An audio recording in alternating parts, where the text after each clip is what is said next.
નમસ્કાર, એમની લાઈવ ન્યૂઝમાં આપ સૌનું હાર્દિક સ્વાગત છે.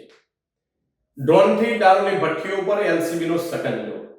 તો એમાં સવાલ એ ઉભો થાય છે કે દારૂબંધી હોવા છતાં આટલો મોટો દારૂ આવે છે ક્યાંથી?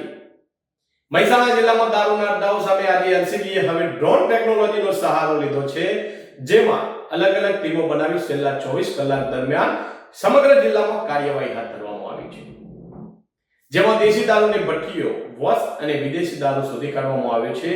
જેમાં આ કાર્યવાહીમાં કુલ 13 કેસ જેટલા કેસ નોંધાયા છે, જ્યારે 23,600 લીટર વોશ અને 190 લીટર દેશી દારૂ અને 247 બોટલ વિદેશી દારૂ મળી આવ્યો છે. પોલીસે કુલ રૂપિયા 7.62 લાખથી વધુનો મુદ્દામાલ જપ્ત કર્યો છે. પરંતુ અહીં સવાલ માત્ર પોલીસની કાર્યવાહીનો નથી.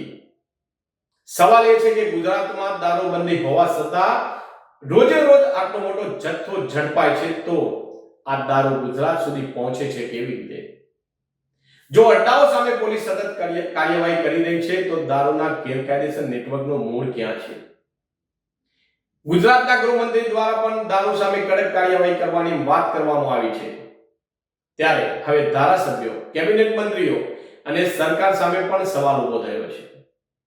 માત્ર દારૂ પકડવાથી સમસ્યાઓનો અંત આવશે કે દારૂના સપ્લાયની સોકર સુધી પોલીસ પહોંચશે કે નહીં?